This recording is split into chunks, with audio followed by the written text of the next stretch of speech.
다 함께 사도신경으로 신앙 고백하시겠습니다. 전능하사 천지를 만드신 하나님 아버지를 내가 믿사오며 그 외아들 우리 주 예수 그리스도를 믿사오니 이는 성령으로 잉태하사 동정녀 마리아에게 나시고 본디오 빌라도에게 고난을 받으사 십자가에 못 박혀 죽으시고 장사한 지 사흘 만에 죽은 자 가운데서 다시 살아나시며 하늘에 오르사 전능하신 하나님 우편에 앉아 계시다가 저희로서 산 자와 죽은 자를 심판하러 오시리라. 성령을 믿사오며 거룩한 공회와 성도가 서로 교통하는 것과 죄를 사하여 주시는 것과 몸이 다시 사는 것과 영원히 사는 것을 믿사옵나이다. 아멘. 다 함께 찬송가 276장 찬양하시겠습니다.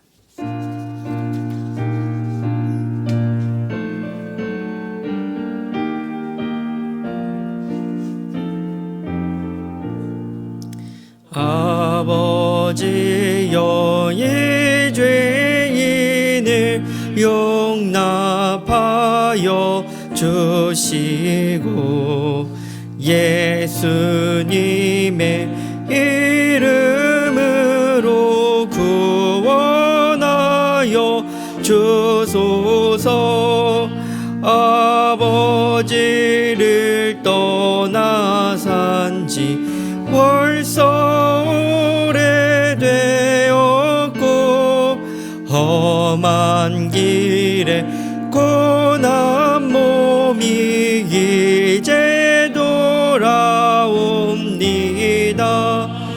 저 하던 헛된 일을 애통하게 여기고 겸손하게 엎드려서 용서하심 빕니다. 은혜 감당 못하오나 벌새하는 영혼과 나의 약한 육신까지 감히 드리옵니다. 나의 죄를 사하시려 주님 죽으셨으니 그 공로를 의지하여 주만 의지합니다. 아버지여 용납하사 나를 품어주시고 주의 사랑 품 안에서 길이 살게 하소서. 오늘 우리가 함께 나눌 하나님의 말씀은 예레미야 36장 20절부터 26절의 말씀입니다. 예레미야 36장 20절부터 26절의 말씀입니다. 교독하여 읽도록 하겠습니다. 그들이 두루마리를 서기관 엘리사마의 방에 두고 뜰에 들어가 왕께 나아가서 이 모든 말을 왕의 귀에 아뢰니 왕이 여우디를 보내어 두루마리를 가져오게 하매 여우디가 서기관 엘리사마의 방에서 가져다가 왕과 왕의 곁에서 모든 고관의 귀에 낭독하니 그때는 9째 달이라. 왕이 겨울 궁전에 앉았고 그 앞에는 불피운 화로가 있더라. 여우디가 성읍독을 낭독하며 왕이 칼로 그것을 연하여 베어 화로불에 던져서 두루마리를 모두 태웠더라.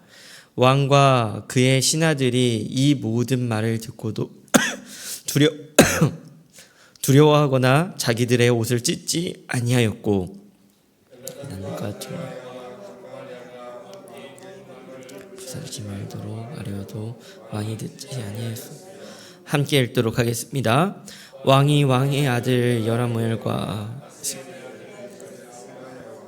압디엘의 아들 셀라마에게 명령하여 서기관 바룩과 선지자 예레미야를 잡으라 하였으나 여호와께서 그들을 숨기셨더라. 아멘. 예레미야 36장은 예레미야가 소명을 받은 때부터 여호야김 4년까지 선포했던 예언을 두루마리에 기록한 것으로 시작을 합니다. 바룩은 예레미야가 말하는 대로 두루마리에 기록하였고 그 두루마리를 들고 백성들 앞으로 나가서 거기에 적힌 하나님의 말씀을 이스라엘 백성들 앞에서 낭독하였습니다. 하나님은 이 말씀을 통하여 악한 길에서 돌이키기를 누구보다도 원하셨고 바룩은 그렇게 하나님의 말씀에 따라서 말씀을 낭독하였습니다. 많은 사람들이 바룩의 말에 귀를 기울였습니다. 말씀 앞에 긍정적인 반응들이 나오기 시작했어요. 말씀을 들었던 미가야는 그 말씀을 다른 사람들에게 그대로 전했습니다. 그로 인해서 고관들이 바룩이 낭독한 말씀에 관심을 갖게 되었고 마침내 바룩은 고관들 앞에서도 말씀을 낭독하고 기록한 두루마리를 전달하기까지 하였습니다. 그렇게 말씀이 퍼져 나가게 된 것 같습니다. 오늘 우리가 함께 읽은 본문은 이 두루마리의 말씀이 고관들을 통해서 왕에게까지 가는 것에서부터 시작됩니다. 그렇게 여호야김 왕은 예언의 말씀이 적힌 두루마리를 듣고 보게 되었습니다. 그런데 왕의 반응은 이전에 다른 사람들과는 달랐습니다. 23절은 이렇게 기록합니다. 여우디가 서너 쪽을 낭독하면 왕이 칼로 그것을 연하여 베어 화롯불에 던져서 두루마리를 모두 태웠더라.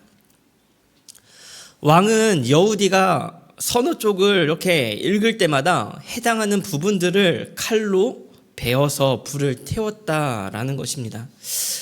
여기서 연하여 베다라는 말은 사실 원어적으로 칼하고 어울리는 단어가 아닙니다. 왜냐하면 여기서 베는 것은 날카롭게 베는 것이 아니라 그 원어적인 의미가 찢어버리는 것을 의미합니다.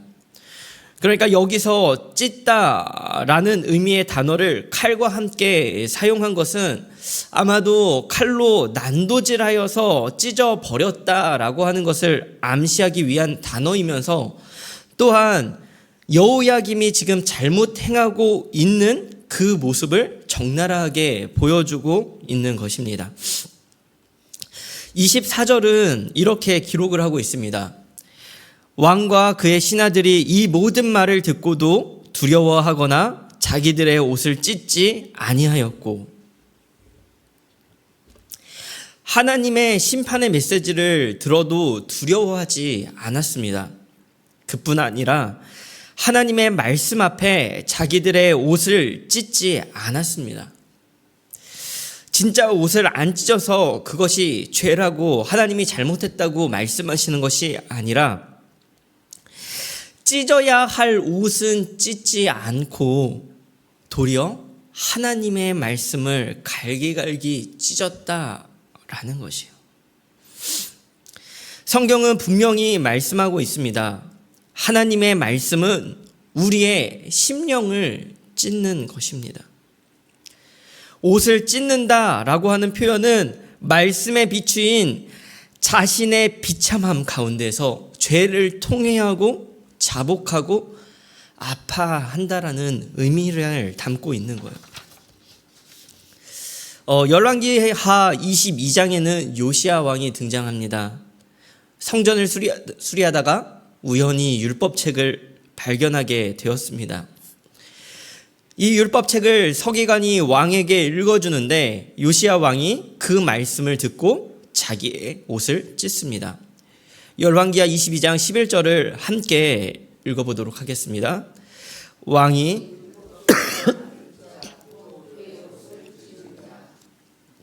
아멘. 이것을 시작으로 자신의 옷을 찢는 것을 시작으로 이스라엘 가운데 영적인 부흥이 일어나게 됩니다. 요시야를 통해서 이 시대에 정말 암흑과도 같았던 이 시대에 종교개혁이 일어나고 언제인지 모를 수백 년간, 아마도 수백 년간 지키지 않았을 유월절을 다시 지키게 됩니다. 무너졌던 신앙이 회복되고 유월절이라고 하는 그 구원의 감격이 되살아나는 것을 성경은 분명히 보여주고 있습니다. 이러한 영적인 부흥의 시작이 무엇입니까? 말씀 앞에서 자신의 심령을 찢는 것이었습니다. 요시야 왕은 그렇게 자신의 옷을 찢었던 것입니다. 그러나 여호야김 왕은 자신의 심령이 아니라 말씀을 찢었습니다. 왜 자신이 아니라 하나님의 말씀을 찢는 것일까요? 그것은 자신의 마음 가운데서 하나님의 말씀을 가장 우선으로 두지 않기 때문이었어요. 자기가 더 우선으로 하는 것, 그것을 두고 그 밑에 있는 하나님의 말씀을 그것과 부딪히니 찢어버리는 것이었습니다. 저는 이런 말씀과 삶, 말씀과 자신의 가치의 이러한 순서에 있어서 마치 모스 굽기계 같다라는 생각을 해요. 혹시 기억하실지 모르겠는데요.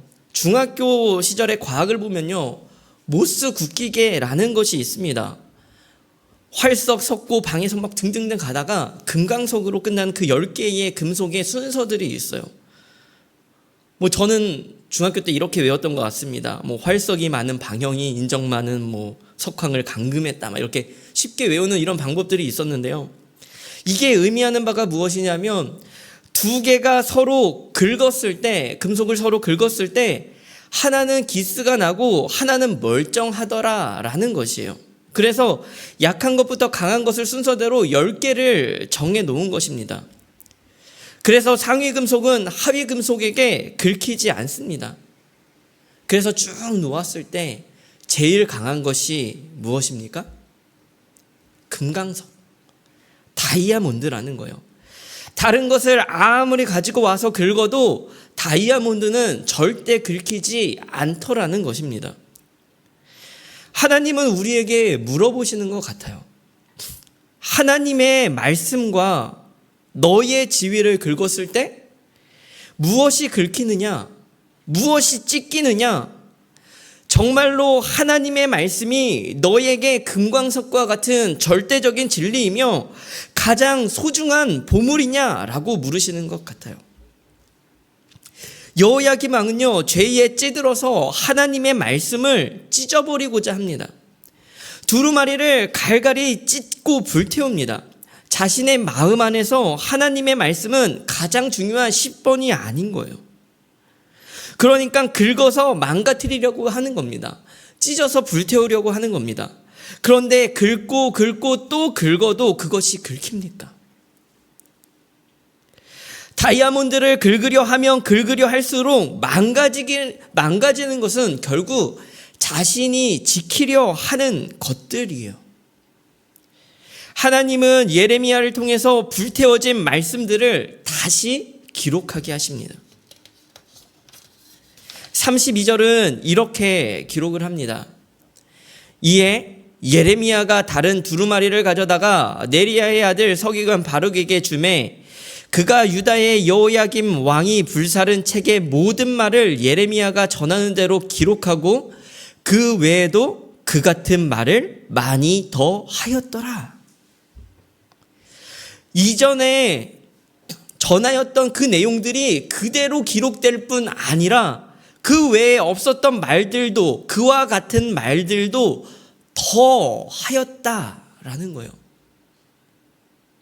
그가 지키려던 것, 그것들이 심판당하고 그것들이 무너지는 그 말씀들이 더 기록되었다라는 것입니다. 말씀보다 더 중요시 여겼던 것, 그것들이 긁히고 찢겨지는 그 말씀들이 더 기록이 오히려 되었더라라는 거예요. 예레미야가 전하는 대로 기록하고 그 외에 더 많이 하였더라. 하나님의 말씀은 결코 없어지지 않습니다. 결코 찢기지 않습니다. 결코 긁히지 않습니다.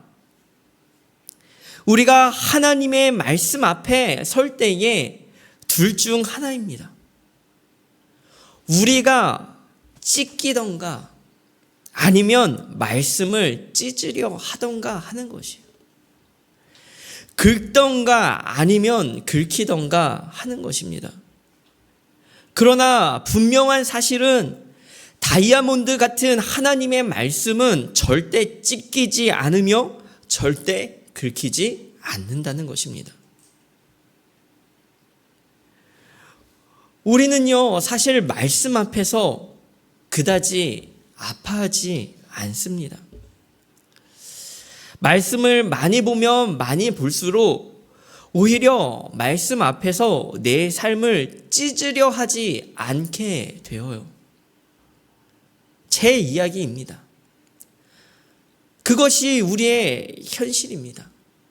너무나도 슬픈 일입니다. 죄를 묻는 책망의 말씀 앞에서는 마음을 찢고 위로와 도전의 말씀 가운데서는 심령의 용기를 얻어야 되는데 죄에 대하여는 무뎌지고 위로와 도전의 말씀이 그 말씀으로 채우는 것이 아니라 다른 것들로 채우려 한다라는 것이 가슴 아픈 일이라는 거예요. 저는 오늘 우리가 이 말씀 앞에 바로 서기를 간절히 소망합니다. 우리의 삶 속에서 정말로 말씀이 다이아몬드처럼 빛나기를 간절히 소망합니다. 우리의 삶이 말씀과 부딪힐 때에 말씀을 깎아내려 하는 것이 아니라 나의 삶을 찢는 그런 우리 삶이 되기를 간절히 소망합니다.